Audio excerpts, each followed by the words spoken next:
5 राज्यों के चुनाव नतीजे आ गए।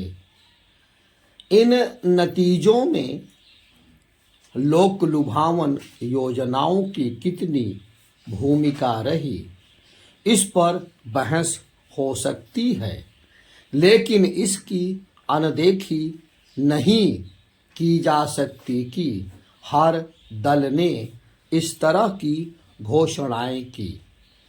राजनीतिक दलों ने अपनी ऐसी घोषणाओं को जनकल्याण की योजना कहा, तो विरोधी दलों की ऐसी ही घोषणाओं को रेवड़ी बताया। एक तथ्य यह भी है कि विधानसभा चुनाव वाले राज्यों में किसी दल की मुफ्त घोषणाओं पर तो जनता ने भरोसा किया, लेकिन अन्य दलों की ऐसी ही घोषणाओं पर यकीन करने से इनकार किया। इसका एक उदाहरण पिछले लोकसभा चुनाव में भी देखने को मिला था।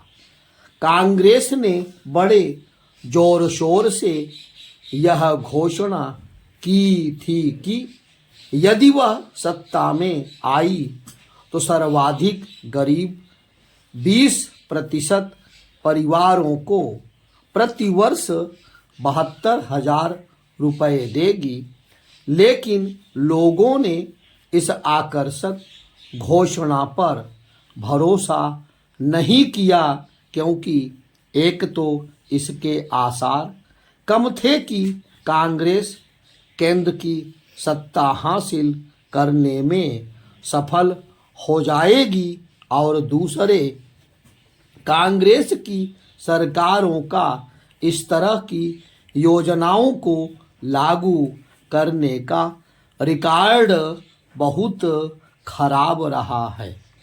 सभी इससे परिचित हैं कि एक समय राजीव गांधी ने कहा था कि यदि हम जरूरतमंद लोगों को 1 रुपया भेजते हैं तो उसमें से 15 पैसे ही उन तक पहुंचते हैं। देश की जनता ने 20% सबसे ज़्यादा गरीब परिवारों को 72,000 रुपये सालाना देने की कांग्रेस की लोकलुभावन घोषणा के बजाय मोदी सरकार की गरीब किसानों को प्रतिवर्ष 6,000 रुपये देने की घोषणा पर अधिक यकीन किया। इसका एक बड़ा कारण यह रहा कि मोदी सरकार ने शौचालय, रसोई गैस, आवास और बिजली समेत अन्य अनेक योजनाओं का क्रियान्वयन प्रभावी ढंग से किया है। लोक लुभावन घोषणाएं तभी काम करती हैं जब जनता को यह भरोसा होता है कि ऐसी घोषणाएं करने वाला दल चुनाव जीतने में समर्थ होगा। आम आदमी पार्टी ने मध्य प्रदेश, राजस्थान और छत्तीसगढ़ में लोक लुभावन घोषणाएं करने में कोई कसर नहीं छोड़ी, लेकिन उसके जीतने की कोई संभावना ना होने के कारण जनता ने उन पर ध्यान नहीं दिया। केजरीवाल ने इन तीनों राज्यों में 205 प्रत्याशी खड़े किए। इन सभी को भारी बहुमत से पराजय का सामना करना पड़ा। चूंकि कुछ समय पहले पंजाब में हुए विधानसभा चुनावों में आम आदमी पार्टी के जीतने की संभावना थी, इसलिए वहां उसकी ओर से की गई लोक लुभावन घोषणाओं ने असर दिखाया और वह बड़े बहुमत से सत्ता में आ गई। इसके बाद भी यह नहीं कहा जा सकता कि केवल मुफ्त की घोषणाओं के कारण आम आदमी पार्टी ने पंजाब में जीत हासिल की। पंजाब में उसकी जीत का एक बड़ा कारण यह भी था कि वहाँ की जनता कांग्रेस और अकाली दल दोनों से आजिज आ गई थी और भाजपा चुनाव जीतने की स्थिति में नहीं थी। कुछ यही कहानी तेलंगाना की भी रही। यह कहना सही नहीं कि तेलंगाना में कांग्रेस केवल इसलिए सत्ता में आई क्योंकि उसने मुफ्त की तमाम घोषणाएं कर रखी थीं। उसके सत्ता में आने का एक बड़ा कारण यह रहा कि तेलंगाना के लोग केसीआर सरकार को हटाना चाह रहे थे। उन्हें विकल्प के रूप में कांग्रेस दिखी, ना कि भाजपा। भाजपा एक समय केसीआर का मुकाबला करती और बीआरएस का विकल्प बनती दिख रही थी, लेकिन उसके नेताओं की गुटबाजी ने उसका काम बिगाड़ दिया।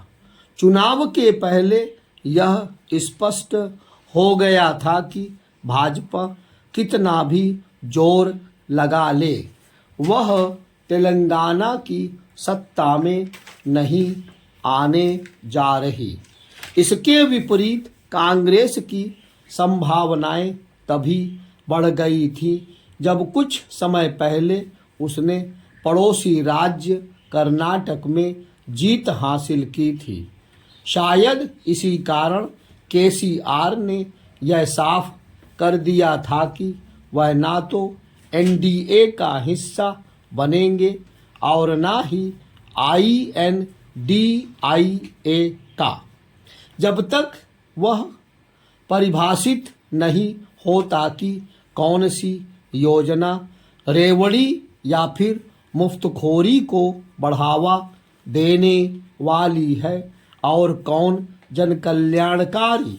तब तक लोक लुभावन घोषणाओं का सिलसिला खत्म नहीं होने वाला।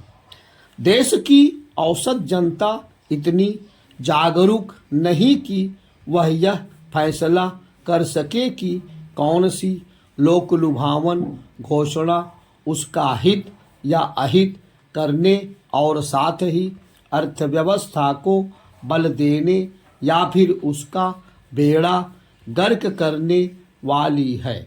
निसंदेह निर्धन वंचित लोगों के जीवन स्तर को बेहतर बनाने और उनकी आय बढ़ाने वाली कल्याणकारी योजनाओं की आवश्यकता है, लेकिन इसी के साथ इस पर भी विचार करना आवश्यक है कि इस तरह की योजनाएं वांछित परिणाम दे रही हैं या नहीं।